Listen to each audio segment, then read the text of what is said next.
حضرت عمر بن عبدالعزیز جو کہ اموی خاندان کے چشم و چراغ تھے، لیکن ان کا مزاج سب سے ہٹ کے تھا، انوکھا اور نرالا تھا۔ سلیمان نے ساری زندگی تخت و تاج کی بسر کرنے کے بعد سوچا کہ میں ان کو اپنا نائب بناؤں۔ تو خیر، جب ان کا انتقال ہوا تو لوگ دمشق کی جامع مسجد میں جمع ہوئے اور وصیت نامہ پڑھا گیا۔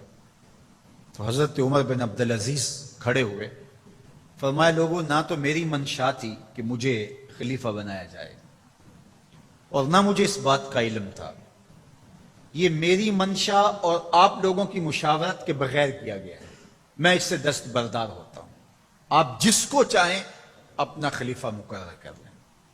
تو لوگوں نے کہا آپ ہی ہمارے امیر ہیں، آپ ہی ہمارے خلیفہ ہیں۔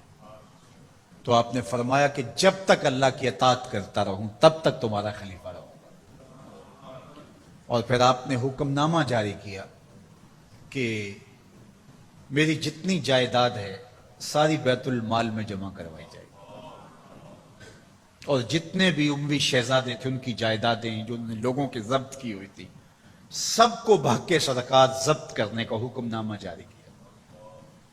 مسجد سے باہر نکلے تو آپ کے لیے شاہی سواری لائے گی، فرمایا میرا خچر کافی ہے میرے لیے۔ گھر پہنچے تو اپنی بیوی فاطمہ بنت عبد الملک سے کہا، جو بادشاہ کی بیٹی ہے، بادشاہ کی پوتی ہے اور 4 بادشاہوں کی بہن ہے، ناز و نعم میں پلی ہوئی ہے، کہا اگر میرے ساتھ تم رہنا چاہو تو تمہیں اپنے سارے زیورات، زر و جواہر، سارا مال بیت المال میں جمع کروانا ہوگا اور فقیرانہ زندگی بسر کرنا ہوگی۔ اب اس پاک باز خاتون نے کہا کہ میں اس کے لیے تیار ہوں، میں فقیری کی زندگی کو ترجیح دیتی ہوں۔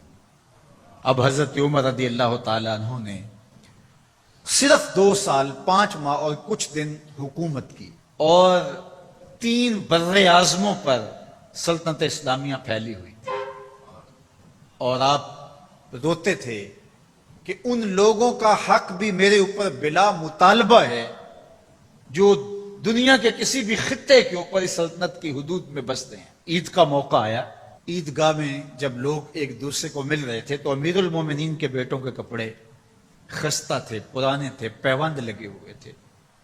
تو آپ نے اپنے بیٹوں سے کہا کہ تمہیں شرم تو آ رہی ہوگی کہ امیر المومنین کے بیٹے ہو کے تمہیں ڈھنگ کا لباس بھی دستیاب نہیں ہے۔ تو آپ کا ایک بیٹا عبد الملک بن عمر بن عبدالعزیز جو آپ کی زندگی میں انتقال کر گیا تھا، اس نے کہا ہمیں اس بات پہ فخر ہے کہ ہمارے باپ نے خیانت نہیں کی ہے، ہمارا باپ دیانتدار ہے۔ جب گھر آتے ہیں تو آپ کی بیٹیاں آپ کو عید مبارک کہتی ہیں، آپ سے ملتی ہیں، لیکن منہ پہ کپڑا دھرا ہوا ہے۔ تو حضرت عمر رضی اللہ تعالیٰ عنہ عمر بن عبدالعزیز بولتے ہیں کہ بیٹی آپ نے چہرے کے اوپر کپڑا کیوں رکھا ہوا ہے؟ تو وہ کہتی ہیں ہم نے کچے پیاز سے آج کھانا کھایا ہے، تو اس لیے ہم نے کپڑا رکھا ہے کہ آپ اس کی سمیل محسوس نہ کریں۔ تو حضرت عمر بن عبدالعزیز رو پڑتے ہیں اور فرماتے ہیں کہ کس باپ کا جی نہیں چاہتا کہ میری اولاد آسودہ ہو، لیکن میں آخرت سے ڈرتا۔ حضرت عمر بن عبدالعزیز رضی اللہ تعالیٰ عنہ کے 2 سال 5 ماہ اور چند دنوں کے اندر ایسا عدل پھیلتا ہے کہ لوگ کہتے ہیں ہمیں لگتا تھا آسمان اور زمین کے درمیان ترازو گاڑ دیا گیا ہے، ہر شے پوری تولی جا رہی ہے، اور اتنی خوشحالی آتی ہے، اتنی خوشحالی آتی ہے، لوگ زکوٰۃ کے پیسے لے کے نکلتے ہیں، کوئی زکوٰۃ لینے والا نہیں ملتا۔